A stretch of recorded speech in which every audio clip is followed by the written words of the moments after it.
नमस्कार दर्शक मित्रों, मैं हूं दिया खटवानी और स्वागत है आपका के न्यूज में। चलिए गौर करते हैं खबरें फटाफट पर। चीन की वायुसेना ने हाल में ही ईस्टर्न लद्दाख के दूसरी तरफ बड़ी एक्सरसाइज को अंजाम दिया है। इस एक्सरसाइज पर भारत सेना ने भी पूरी तरह नजर बनाकर रखी थी। हालांकि भारतीय सेना ने भी लद्दाख के इलाके में लगातार एरियल पेट्रोलिंग करती रहती है। चीनी एयरफोर्स के करीब 21 से 22 फाइटर जेट्स ने उड़ान भरी थी। इसमें J-11 और J-16 फाइटर जेट शामिल थे। हालांकि ये विमान चीनी सीमा के भीतर ही उड़ान भर रहे थे। यहां क्रिकेट के सेंसर्स भी बनाए गए थे और ताकि यहां मौजूद एक्स फाइटर्स की संख्या को खुफिया रखा जा सके। सूत्रों ने बताया कि लद्दाख में डिसमेंटेज के बाद से भारतीय वायुसेना की एक्टिविटी भी इस इलाके में बढ़ गई है। चीनी जेट्स ने वहां के होटान, गार, घूसा और काशगार एयरबेस से उड़ान भरी है। इन एयरबेस को हर तरह के फाइटर जेट्स की उड़ान के लिए हाल ही में अपडेट किया जा रहा है। भारतीय फाइटर जेट लगातार इन इलाकों में एक्सरसाइज को अंजाम देने हैं। इनमें हाल ही में भारत आए 24 राफेल विमानों का बेड़ा भी शामिल है, जिनकी वजह से लाइन ऑफ एक्चुअल कंट्रोल पर हमारी ताकत में इजाफा हुआ है। चीन ने पैंगोंग से अपनी सेनाओं को वापस बुला ली है, पर HQ-9 और HQ-16 पर मौजूद एयर डिफेंस सिस्टम नहीं हटाए हैं।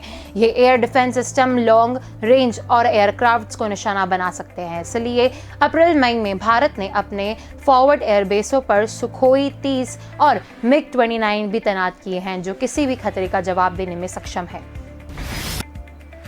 फरवरी में विवादित सीमा के पास कुछ इलाकों से दोनों देश अपनी सेनाएं और सैन्य सामान वापस बुला रहे हैं। दोनों पक्षों ने पहले पैंगोंग त्सो के आसपास और सैनिकों को हटाने का फैसला किया, लेकिन पूर्वी लद्दाख में हॉट स्प्रिंग, गोगरा और डेप्सांग जैसे क्षेत्र अभी संघर्ष के स्थिति में से बाहर नहीं निकले हैं।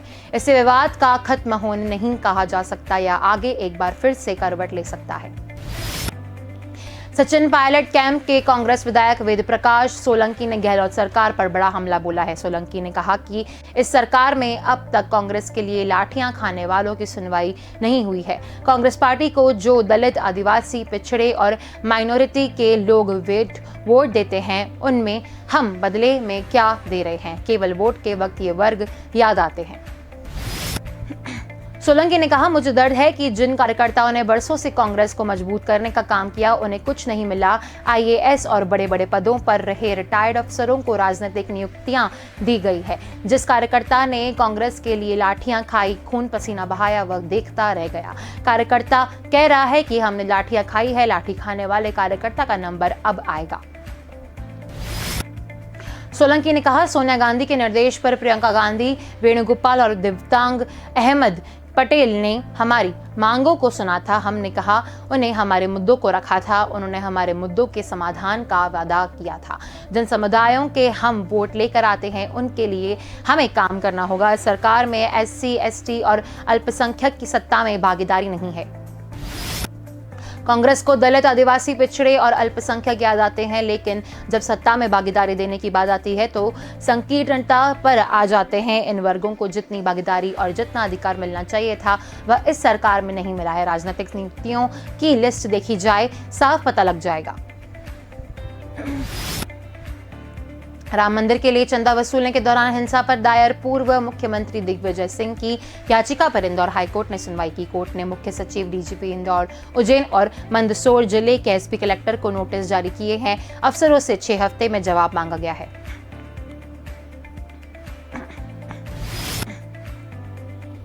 दिग्विजय सिंह ने एडवोकेट रविंद्र सिंह छाबड़ा ने बताया कि याचिका पर सुनवाई करते हुए इंदौर हाईकोर्ट ने सोमवार को नोटिस जारी किया।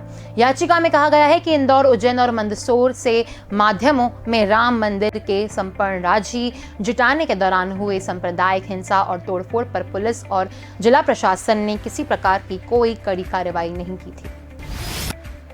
जिन परिवारों को नुकसान हुआ था, राज्य सरकार ने उन्हें किसी प्रकार का मुआवजा नहीं दिया गया है। इस पूरे मामले के लिए संबंधित कलेक्टर और पुलिस अधिकारियों के खिलाफ जांच की जाए। इस मामले में इंदौर हाईकोर्ट ने मुख्य सचिव, DGP और तीनों जिलों के कलेक्टर, SP को नोटिस जारी कर 6 हफ्तों में जवाब मांगा है। अशोका गार्डन थाना क्षेत्र के गोविंदपुरा औद्योगिक क्षेत्र में 2 ट्रांसफार्मर फैक्ट्री भीषण आग लगने से 2 से ढाई घंटे में जल गई। फैक्ट्री में खड़े ऑयल के टैंकर और गैस के सिलेंडर से आग तेजी से फैली। आग पर काबू पाने के लिए फायर निगम बेल के 20 से ज्यादा फायर टेंडर मौके पर पहुंचे। पुलिस से मिली जानकारी के अनुसार गोविंदपुरा औद्योगिक क्षेत्र में वेस्टर्न ट्रांसफार्मर इंडस्ट्री और अवध ट्रांसफार्मर इंडस्ट्री अगल बगल में ही हैं। दोनों में ट्रांसफार्मर बनाने का काम होता है। मंगलवार रात 9:30 बजे के करीब वेस्टर्न ट्रांसफार्मर इंडस्ट्री में आग लगने की सूचना मिली। देखते ही देखते आग तेजी से भड़क गई। आग ने फैक्ट्री में रखे गैस के सिलेंडर और परिसर में खड़े ऑयल के टैंकर को अपनी चपेट में ले लिया। सिलेंडर और टैंकरों में ब्लास्ट होने लगा। देखते ही देखते आग ने बगल की अवध ट्रांसफार्मर इंडस्ट्री को अपनी चपेट में ले लिया। आग इतनी भयानक थी कि 2 से ढाई घंटे में दोनों ही फैक्ट्री धूं कर पूरी तरह से जल गई। आग पर काबू पाने के लिए फायर विभाग, नगर निगम बेल के फायर टेंडर और पानी के टैंकर मौके पर पहुंचे, लेकिन देर रात तक आग पूरी तरह काबू पाया नहीं जा सका। आग की सूचना के बाद मौके पर मंत्री विश्वास सारंग, भोपाल कलेक्टर अविनाश लवानिया समेत कई अन्य अधिकारी भी मौके पर पहुंचे। उन्होंने घटना के संबंध में अधिकारियों से जानकारी ली। यौन उत्पीड़न मामले में जेल में सजा काट रहे आशाराम की जमानत याचिका पर मंगलवार को सुप्रीम कोर्ट में सुनवाई टल गई। कोर्ट में सुनवाई के दौरान राजस्थान सरकार ने आशाराम को जमानत देने का विरोध किया। सरकार ने कहा कि जोधपुर में आयुर्वेद और एलोपैथी दोनों का बेहतर इलाज हो सकता है। आशाराम सिर्फ जेल से बाहर आने के लिए इलाज का बहाना बना रहे हैं। सरकार के तर्क पर आशाराम के वकील ने जवाब देने के लिए कोर्ट से समय मांगा है। मामले की अगली सुनवाई अब शुक्रवार को होगी। पश्चिम राजस्थान में एक बार टिड्डी हमले का खतरा मंडरा रहा है। ईरान में पाकिस्तान से सटे बॉर्डर के पास टिड्डी के कुछ समूह पनप रहे हैं। इनके इसी महीने के अंत तक पाकिस्तान में घुसने की आशंका बताई जा रही है। इसके बाद ये भारत में आ सकते हैं। पिछले लगातार 2 सालों से हो रहे टिड्डी हमले में पश्चिम राजस्थान में फसलों को भारी नुकसान हो रहा है। संयुक्त राष्ट्र संघ के खाद्य एवं कृषि संगठन की ओर से जारी चेतावनी में कहा गया है कि इथियोपिया और सोमालिया में इन दिनों हो रही बारिश के चलते बड़ी संख्या में टिड्डियों को पनपने का मौका मिल रहा है। हालांकि अंडों से बाहर निकलने ही इन्हें खत्म करने का अभियान चल रहा है। वहीं दक्षिण पश्चिम ईरान में अनुकूल मौसम के बीच बड़ी संख्या में टिड्डियों ने अंडे दे रखे हैं। कृषि संगठन का मानना है कि कुछ युवा टिड्डी समूह पाकिस्तान की तरफ बढ़ रहे हैं। जब तक पाकिस्तान में मानसून भी सक्रिय हो जाएगा, उस समय इनके लिए आगे बढ़ने की सभी परिस्थितियां अनुकूल होगी और ये भारत में प्रवेश कर जाएंगे। जून के अंत और जुलाई की शुरुआत में पश्चिमी राजस्थान में भी मानसून सक्रिय हो जाएगा। पिछले 2 सालों में पश्चिम राजस्थान में टिड्डियों ने जबरदस्त हमला बोला था। लाखों की संख्या में आए टिड्डी समूहों ने फसलों को भारी नुकसान पहुंचाया था। इन्हें मारने के लिए पहली बार इंडियन एयरफोर्स तक की मदद लेने के लिए नौबत आ गई थी। राजस्थान से आगे बढ़े कुछ टिड्डी समूह पूरे देश में फैल गए थे। बाद में किसानों ने सरकार के साथ कांधे से कांधा मिलाकर इनका खात्मा किया था। 9 से 12 जून के बीच मुंबई, पुणे और कोंकण के कई इलाकों में भारी बारिश की चेतावनी जारी की है। बरसात के दौरान लगभग हर साल मुंबई के लो लाइन इलाकों में पानी भर जाता है। मुंबई में मंगलवार तड़के कुछ इलाकों में बारिश हुई भी है। हालांकि सड़कों पर पानी जमा नहीं हुआ। इसके बावजूद आज निचले इलाकों में पानी भरने वाले स्थानों पर बीएमसी में कर्मचारियों की चेतावनी की गई है। बारिश की संभावना और देखते हुए मुख्यमंत्री ने संबंधित जिलों में संरक्षक मंत्रियों को जिला आपदा प्रबंधक प्राधिकारियों के साथ बैठक करने को कहा है। उन्होंने कहा, मुंबई महानगर क्षेत्र और कोंकण क्षेत्र में 9 जून से 12 जून के बीच भारी बारिश का पूर्वानुमान है। किसी अनहोनी का सामना करने के लिए खुद को तैयार रखें। मुख्यमंत्री उद्धव ठाकरे की ओर से जारी बयान में कहा गया कि कोविड-19 से पीड़ित तथा अन्य मरीजों के उपचार में किसी भी प्रकार की बाधा नहीं आनी चाहिए। उन्होंने राज्य प्रशासन को निर्देश दिया कि निचले स्थानों, क्षतिग्रस्त भवनों और भूस्खलन वाली जगहों में रहने वालों की सुरक्षा स्थान पहुंचाया जाए। मुंबई में भारी बारिश के अलर्ट को देखते हुए बीएमसी ने अपनी तैयारियां शुरू कर दी है। बीएमसी कमिश्नर इकबाल सिंह चहल के बताया कि पानी को जमा होने से रोकने के लिए हिदमाता इलाके में 2 बड़े टैंक बनाए गए हैं, जिसमें मुंबई के निचले इलाकों में जमा पानी को डाइवर्ट किया जाएगा। महानगर पालिका के सभी पुलिस स्टेशन को फंड देकर बारिश के लिए एक अलग स्क्वाड बनाने को कहा गया है। उत्तर प्रदेश के मुख्य सचिव रहे अनूप चंद्र पांडेय देश के नए इलेक्शन कमिश्नर होंगे। अनूप चंद्र 1984 बैच के IAS ऑफिसर हैं। फरवरी 2019 में भी वही रिटायर हुए थे। हालांकि योगी सरकार ने उनका कार्यकाल 6 महीने के लिए बढ़ा दिया था। वह उत्तर प्रदेश सरकार में मुख्य सचिव भी रह चुके हैं। फरवरी को पूर्व chief election commissioner Sunil Arora के रिटायर होने के बाद से 3 सदस्यीय कमीशन में एक पद खाली था। अरोड़ा के बाद फिलहाल Sushil Chandra chief election commissioner है, जबकि राजीव कुमार इलेक्शन कमिश्नर काम देख रहे हैं। अनूप चंद्र पांडे की नियुक्ति के बाद ताना पद पर गए हैं। इलेक्शन कमीशन के नियमों के मुताबिक 62 साल के पांडे का कार्यकाल अगले 3 साल का होगा। मार्च 2024 में लोकसभा चुनाव की भी घोषणा हो जाती है। हालांकि वे फरवरी 2024 में 65 साल की उम्र में कार्यकाल पूरा कर लेंगे। उत्तर प्रदेश, पंजाब, गोवा, मणिपुर और उत्तराखंड में अगले साल की शुरुआत में चुनाव होने पर चुनाव आयोग के पास 3 सदस्यों की पूरी टीम होगी। उत्तर प्रदेश के कानपुर में मंगलवार देर रात बड़ा हादसा हो गया। यहां के किसान नगर में हाईवे पर AC बस और टेम्पो में भिड़ंत हो गई। इसमें अब तक 17 लोगों की मौत की खबर है। घायलों की संख्या 30 से ज्यादा बताई जा रही है। इनमें 10 की हालत गंभीर बताई जा रही है। इन्हें अस्पताल पहुंचाने के लिए एम्बुलेंस भी कम पड़ गई है। आनंद फानंद में रेस्क्यू टीम और पुलिस ने लोडर के जरिए कई घायलों को हैलेट अस्पताल पहुंचाया है। हादसा उस वक्त हुआ जब हाईवे पर DCM का ड्राइवर बस को ओवरटेक कर रहा था। इसी दौरान टेम्पो दोनों के बीच में फंस गया। हादसे में जितने लोगों की मौत हो गई है उनमें सभी टेम्पो में सवार थे। उसमें करीब 18 से 19 लोग थे। सभी कानपुर में सचेंडी थाना क्षेत्र के लालेपुर गांव के रहने वाले थे। बताया जाता है कि ये लोग एक बिस्किट फैक्ट्री में काम करते थे। नाइट शिफ्ट में काम के लिए फैक्ट्री जा रहे थे। इसी दौरान हादसा हो गया।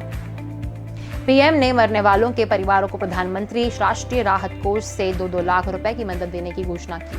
घायलों को 50,000 रुपए दिए जाएंगे। राज्य सरकार ने भी मृतकों के परिवार को 2 लाख रुपए की मदद का ऐलान किया है।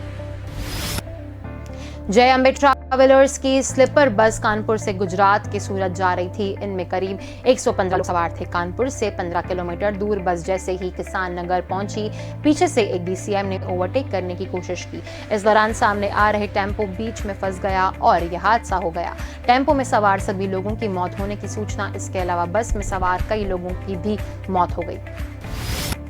घटनास्थल पर पहुंची पुलिस ने घायलों को बाहर निकालना शुरू कर दिया है। इसके अलावा लोडर भी भरकर कई शव अस्पताल पहुंचाए गए। एक लोडर में 7-7 शव रखकर हैलेट अस्पताल लाए गए। दर्दनाक मंजर देखकर हर कोई सहम सा गया। हैलेट अस्पताल प्रशासन की तरफ से अलर्ट जारी कर दिया गया है। डॉक्टर्स और मेडिकल स्टाफ को घर से वापस बुला लिया गया है। देश में कोरोना की रफ्तार काबू में आ रही है। यहां मंगलवार को लगातार दूसरे दिन नए संक्रमितों का आंकड़ा 1 लाख से कम रहा। इस दौरान 52,719 लोगों में कोरोना की पुष्टि हुई और 2,222 लोगों की संक्रमण की वजह से जाने गई। अच्छी बात यह भी है कि बीते दिन 1,62,280 लोगों ने कोरोना को मात दी। एक्टिव केस यानी इलाज कर रहे मरीजों की संख्या की बात करें तो बीते दिन इसमें 71,752 की कमी रिकॉर्ड की गई है। पिछले 15 दिनों में एक्टिव केसों में 13,54,978 की कमी हुई है। देश में 24 मई को 25.81 लाख एक्टिव केस थे, जो अब घटकर 12.26 लाख रह गए हैं। भारतीय जनता पार्टी के गठबंधन टूटने के बाद शिरोमणि अकाली दल अब बसपा के साथ मिलकर 2022 का विधानसभा चुनाव लड़ने की तैयारी में है। 2 महीने में कई मैराथन बैठकों के बाद गठजोड़ को अंतिम रूप दे दिया गया है। हालांकि अभी औपचारिक घोषणा नहीं की है। माना जा रहा है कि दोनों दलों में सभी सीटों को लेकर अंतिम फैसला नहीं हुआ है। शियत भाजपा की तरह ही सीमित सीटें बसपा को देना चाहते हैं, लेकिन सूत्रों का कहना है कि बसपा अधिक सीटें मांग रही है। वह लगभग 30% सीटें यानी 37 से 40 सीटों की डिमांड कर रही है, लेकिन शियत केवल 18 सीटें देना चाहता है। बसपा के पंजाब प्रभारी रणधीर सिंह बेनीपाल ने कहा कि अगर गठबंधन में 2 से 4 सीटें हमें छोड़नी पड़ी तो इसके लिए तैयारी है। वहीं शियत के डॉक्टर दलजीत सिंह चीमा ने कहा कि इस संबंध में शियत रणनीति तैयार कर रहा है। दूसरी ओर अकालियों और बसपा की तैयारियों को देखते हुए और दलितों का समर्थन हासिल करने के लिए प्रदर्शन भाजपा ने भी गत दिवस दलित को सीएम बनाए जाने की घोषणा की है, ताकि दलितों द्वारा उनकी अनदेखी के उठाए जा रहे सवालों पर विराम लग सके। हालांकि राजनीतिक विश्लेषकों का मानना है कि शिरोमणि अकाली दल ने बहुजन समाज पार्टी से गठजोड़ कर दलितों को रिझाने में बाजी मार ली है। इस फैसले के बाद अब देखना यह है कि प्रदेश में अन्य दलों को चुनाव के लिए चुना जाएगा या फिर सीटों के लिए रखा जाएगा। भाजपा में बड़े नेताओं की गुटबाजी गरीब के खाने तक पहुंच चुकी है। नागौर के बाद अलवर में भी मंगलवार को पूर्व मुख्यमंत्री वसुंधरा राजे के नाम से रसोई की शुरुआत की गई है। वसुंधरा मंच के नेतृत्व में जिला अस्पताल के सामने 2 बड़े बैनर लगाकर गरीबों को खाना बांटा गया। दौरान इसके पूर्व कैबिनेट मंत्री डॉक्टर रोहिताश्व शर्मा के साथ पार्टी के कई अन्य नेता भी नजर आए। पूर्व मंत्री शर्मा पहले भी यह कह चुके हैं कि जिस तरह केंद्र में विपक्ष नहीं है, ठीक वैसे ही राजस्थान में भी विपक्ष कमजोर है, जो केवल मीडिया पर ही नजर आता है, धरातल पर नहीं। वसुंधरा रसोई की शुरुआत पर कई भाजपा के कई नेता भी पहुंचे, लेकिन वे सामने आकर फोटो से बेचते नजर आए। उनका लग रहा था कि कहीं पार्टी की बजाय वसुंधरा राजे के नाम से उनका नाम जुड़ गया तो आगे नुकसान भी हो सकता है। पूर्व मंत्री डॉक्टर रोहिताश्व शर्मा से बातचीत की तो उन्होंने क्या कहा, आप भी जानिए। आगरा के पारस अस्पताल में मौत की मॉक ड्रिल के मामले में गिरे प्रशासन ने देर से ही सही मगर बड़ा एक्शन लिया है। पारस अस्पताल को प्रशासन ने सीज कर दिया है। इससे पहले यहां भर्ती करीब 55 मरीजों को दूसरे अस्पतालों में शिफ्ट कर दिया गया है। एसपी सिटी समेत पुलिस फोर्स मौके पर है। वहीं मुख्यमंत्री योगी आदित्यनाथ ने मंगलवार को टीम 9 की बैठक कर इस घटना पर संज्ञान लिया है। सीएम ने पूरे मामले की जांच और दोषियों पर सख्त कार्रवाई की आदेश दिए हैं।